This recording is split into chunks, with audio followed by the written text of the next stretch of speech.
Jim Pasqualone here, Senior Director of Digital Growth at EGC Group. Here today to talk about the transition and the migration to Google Analytics 4. Starting next year, this is going to be the primary and only mechanism for Google Analytics. Google is actually sunsetting the old Google Analytics format. So what are some of the benefits that Google Analytics 4 has?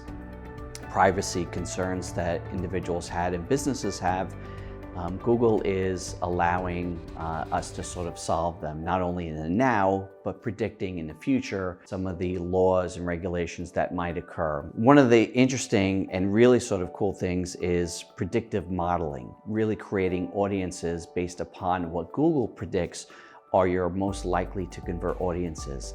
This is something that is new within the platform and something that's going to be able to be pushed out and imported in Google platforms. So Google Ads, Google 360, and then finally, data attribution, right? So no longer is the last click attribution going to be sort of the primary format, not only across a website, through mobile and computer, but also through a potential app to website, cross-device, cross-journey, right? And providing the different touch points and the different attribution conversion metrics for those.